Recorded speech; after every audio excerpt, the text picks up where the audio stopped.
We are joined by Democratic Congressman Jake Auchincloss. Congressman, good morning, and thanks for being with us on this weekend. So if your colleague Jim Jordan does not voluntarily appear for questioning before the January 6th committee, should they subpoena him? How significant would it be for Congress to start subpoenaing their own colleagues?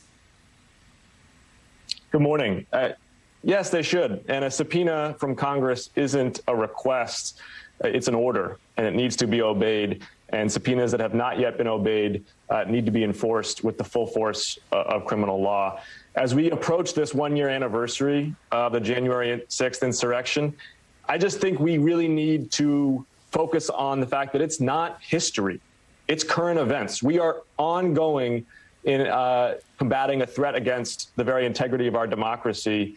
And we need to treat this one-year anniversary on January 6th as a day of action, not just a day of reflection. The Senate needs to pass the Freedom to Vote Act to ensure access to the ballot box, to push back on partisan subversion of state and local elections, and to end gerrymandering. And we need to pass the Protecting Our Democracy Act to restore the separation of powers and checks and balances at the federal level. That is how we should act on the one-year anniversary to protect our democracy. When do you expect the committee to finish their work in investigating January 6th? And do you think it'll end with a criminal referral for former President Trump? I'm not going to prejudge the January 6th committee.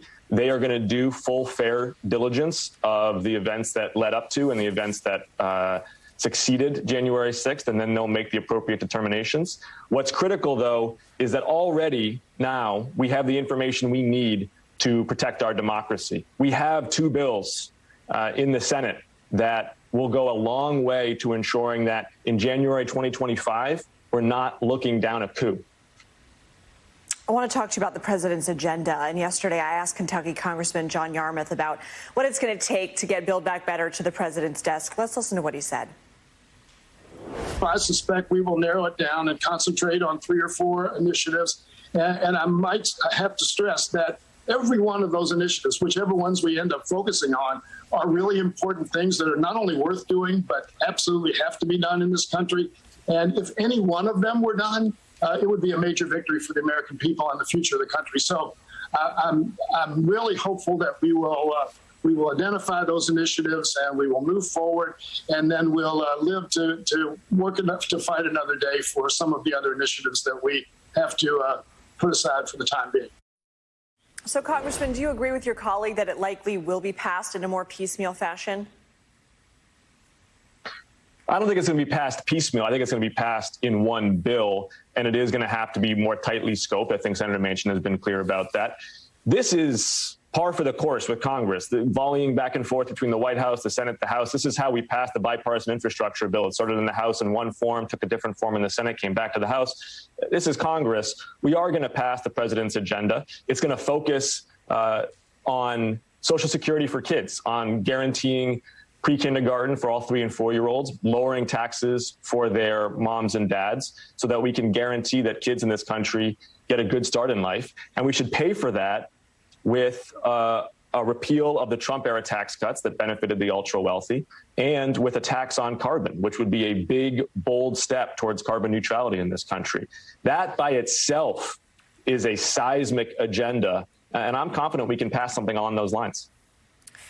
Congressman, we'd be remiss if we didn't talk about COVID, which is top of mind for so many people. And you've spoken about the importance of robust COVID testing. We know that President Biden announced last week the federal government is going to be mailing out rapid tests and giving them out for free, 500 million of them. But the UK, Germany, Singapore, they've all already been doing this. And France and Belgium, tests are a few bucks. So won't this take a few weeks when we need them now? Rapid, ubiquitous, free testing has always been a key component of fighting this pandemic. I agree this country should have mobilized and acted sooner on testing. What we're facing now is a variant that's going to spread extremely quickly throughout the month of January. Here's the good news. If you're vaccinated, it's going to be a cold. It does not have to be life-altering. If you're unvaccinated, though, it could mean serious illness or death. That choice is clear. The president has clearly communicated that choice. And now is the time for individual responsibility. But we will get to the other side of this. And I'm confident that that we can cut the link between infections and hospitalizations to prevent overly taxing our healthcare system. Congressman, real quick, you say that we should have been ahead on testing. Who dropped the ball? Well, it starts with the beginning of the pandemic when Trump was in office. And I remember back in March of 2020 talking to Ashish Jha, who at that time was saying we should be mailing out rapid, inexpensive tests to all Americans so that people can be taking individual actions based on their daily or weekly results. And it just never moved. And from that point forward, I think we've been behind the ball. Administration for a year. Yeah, this president has taken big action on the pandemic on a number of fronts. And I've been pushing the administration to do more on vaccine diplomacy overseas, to do more on testing. But we are going to put COVID behind us in 2022. And this president has had science-based public health guidance from the very beginning. And I think it's taking effect. We do want it all behind us. Congressman, thanks for your time. Good to see you. You as